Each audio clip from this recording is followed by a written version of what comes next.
నమస్తే welcome to Aadya TV నేను మీ స్వర్ణ ప్రస్తుతం మనతో పాటు ఉన్నారు సీనియర్ జర్నలిస్ట్ సినీ పరిశోధకులు ఇమ్మంది రామారావు గారు. నమస్తే అండి. నమస్తే రామారావు గారు, అక్కినేని ఫ్యామిలీలో ఇటు నాగ చైతన్య గారు అఖిల్ పక్కన పెడితే కొంతమంది ఆర్టిస్టులు మనం చూడొచ్చు. సుప్రియ గారు ఈ మధ్య కనిపిస్తున్నారు.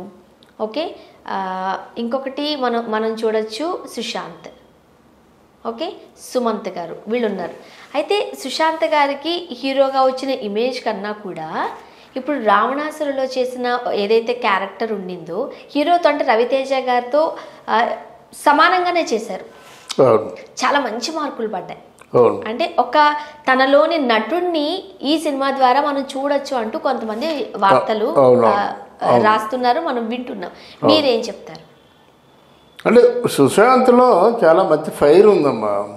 ఆ ఫైర్ని విరిగి తెచ్చే డైరెక్టర్లు ఎవరు లేకపోయారు. కాదంటే అల వైకుంఠపురంలో అని ఒక సినిమా వచ్చింది కదా, దాంట్లో క్యారెక్టర్ చాలా మంచి క్యారెక్టర్ ఉంటుంది. ఏముంది, మన అర్జున్కి పోటాపోటీగా యాక్ట్ చేస్తాడు అనే వార్తలు ముందు వచ్చాయి. తీరా చూస్తే సినిమా రిలీజ్ అయిన తర్వాత ఒకే ఒక డైలాగ్తో సరిపెట్టారు. కానీ ఈ సినిమాలో అలా కాకుండా ఒక క్యారెక్టరు, ఆ క్యారెక్టర్కి ఎస్టాబ్లిష్మెంటు, ఆ క్యారెక్టర్ కొన్ని సన్నివేశాలు, సందర్భాలు అంటే అకేషన్స్ అన్నమాట, సీనరీస్ ఇవన్నీ అల్లుకోవడం వల్ల ఆయనలో ఉన్నటువంటి ఫైర్ని ఎక్స్పోజ్ చేసే అవకాశం ఇచ్చిన వాడే డైరెక్టర్. యాక్చువల్గా త్రివిక్రమ్ గారు సుశాంత్కి కథ వేరేలా చెప్పారు, ఒక ఇంపార్టెన్స్ ఉంటుందని చెప్పారు, బట్ ఒకే ఒక డైలాగ్ తో సరిపెట్టేశారు, అన్యాయం చేశారు అంటూ చాలా వార్తలు వచ్చాయి. బట్ సుశాంత్ ఆ రేంజ్ హీరో కాదు కాబట్టి పాపం మాట్లాడలేకపోయాడు, పెద్దగా ఎవరు స్పందించలేదు. ఇప్పుడు మనము RRR లో రామ్ చరణ్ గారు జూనియర్ ఎన్టీఆర్ గారి విషయంలో ఎందుకు ఇంత పెద్ద ఎత్తున మాటలు వస్తున్నాయనంటే ఇద్దరు సమానంగా ఉన్న ఆర్టిస్టులు కాబట్టి. బట్ ఇక్కడ అలా వైకుంఠపురం దగ్గరకు వచ్చేసరికి సుశాంత్ అల్లు అర్జున్ ఆ రేంజ్ కాదు కాబట్టి సుశాంత్ కొంచెం అందరూ లైట్ తీసుకున్నట్టుగానే చూసాం. బట్ ఇక్కడ అది జరగలేదు, తనలో కంప్లీట్ నటుడిని బయటికి తీశారు. మీరేమంటారు? కొంతమంది మాటలు అవి అంటే ఇక్కడ అల వైకుంఠపురంలో తను సన్నివేశాలు అంటే క్యారెక్టర్ని బాగా అంటే ముందు తీశారు, తర్వాత ఆ లెంత్ కోసమని ఆ క్యారెక్టర్ని తగ్గించడం జరిగింది. కానీ ముందు మాత్రం కొన్ని సన్నివేశాలు తీశారు. తర్వాత ఏంటంటే యాక్చువల్గా హీరో ఆయనే కదా. యాక్చువల్గా అల వైకుంఠపురంలో బండి కాదు హీరో, ఆయన్ని హీరో చేద్దామని కదా మురళీ శర్మ పెడతాడు అక్కడ. కానీ సన్నివేశాలు తీశారు, కానీ వాళ్ళు లెంత్ కోసం ఏ కారణం చేసి తగ్గించారన్నమాట. ఇది అలా కాకుండా ఇక్కడ సుశాంత్కి ఒక క్యారెక్టర్, సుశాంత్కి ఒక ఎస్టాబ్లిష్మెంటు అని ఒక జాగ్రత్త పడ్డాడు సుశాంత్.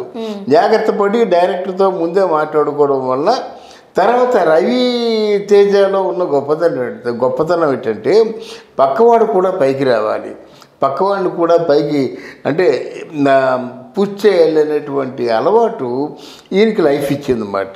నో డౌట్ ఈ సినిమా రావణాసుర సినిమా మాత్రం సుశాంత్కి ఒక మైల్ స్టోన్ అని చెప్పుకోవచ్చు, ల్యాండ్ మార్క్ సినిమా చెప్పుకోవచ్చు అన్నమాట. తర్వాత నెక్స్ట్ ఫర్దర్గా ఏదైనా సినిమా బుక్ చేసుకుందాం అనుకునే వాళ్ళు రావణాసుర చూడవచ్చు, చూస్తే ఆయన పెర్ఫార్మెన్స్ ఏమిటో తెలుస్తుంది అన్నమాట.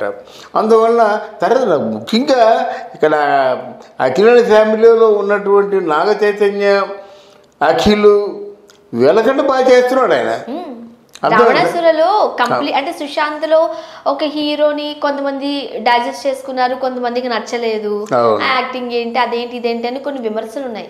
బట్ రావణాసురకు వచ్చేసరికి విమర్శకులు కూడా సుశాంత్ తన క్యారెక్టర్ సూపర్ చేశాడు అంటున్నారు. సూపర్ ఏంటి, రగ్గడ్ లుక్ ఎంత బాగున్నాడు, చాలా బాగున్నాడు అనమాట. అంటే తెలుగు సినిమా హీరోకి కావాల్సినటువంటి లుక్ వచ్చింది దానికి.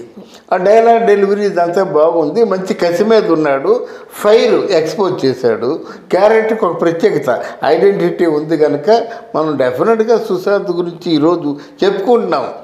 ఇప్పుడు రావణాసుర సినిమాలో మన రవితేజకి ఎంత మంచి పేరు వచ్చిందో ఈయనకు కూడా మంచి పేరు వచ్చింది. అది ముఖ్యంగా మీరు ఇంతకు ముందు అన్నట్లు రవితేజ గారు తన మాత్రమే హీరో కాబట్టి ఎలివేట్ అయిపోవడం అట్లా కాకుండా సుశాంత్ స్పేస్ సుశాంత్ కూడా ఇచ్చారు. అవునవును, ఇది కూడా మాట్లాడుతున్నారు. తర్వాత ఈ సినిమా రవితేజకేమో హ్యాట్రిక్ కొట్టే సినిమా, వాల్తేరు వీరయ్య ధమాకా, ఈ మూడో సినిమా హ్యాట్రిక్ కొట్టే సినిమా. ఈ సినిమాని ఎలాగ ఆడించుకుంటారు రవితేజ ఫ్యాన్స్?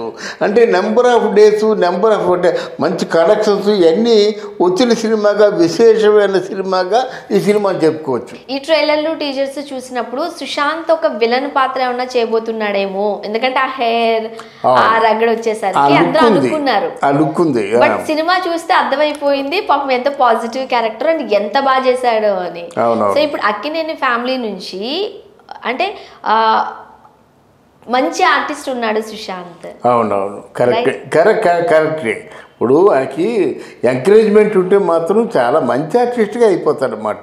తర్వాత ఏంటంటే ఆయనకి హీరో క్యారెక్టర్ వేస్తానే అనేటువంటి నియమం లేదు. ఏ క్యారెక్టర్ ఇచ్చినప్పుడు కూడా చేద్దామన్నటువంటి ఆలోచనతో, తర్వాత ఏ క్యారెక్టర్ అయినా చేసి మెప్పించేటువంటి పట్టుదల ఉంది. హీరో జోలికి వెళ్ళటం లేదు. అదో మంచి ఆలోచన, మంచి అలవాటు. ముఖ్యంగా ఇప్పుడు సుశాంత్ అంటే హీరో అనుకుంటాం కదా, అవునవును. ఇటువైపు కనుక వెళ్ళిపోతే సపోర్టింగ్ క్యారెక్టర్ వైపు, లేకపోతే ఇలా క్యారెక్టర్ ఆర్టిస్ట్గా వెళ్ళిపోతే మళ్ళీ హీరోగా చేయడము, హీరోగా నిలదొక్కుకోవడం కొద్దిగా కష్టమే ఇండస్ట్రీలో. కాబట్టి ఇది కొంచెం రాంగ్ డెసిషన్ అనేది కొంతమంది ఆలోచన.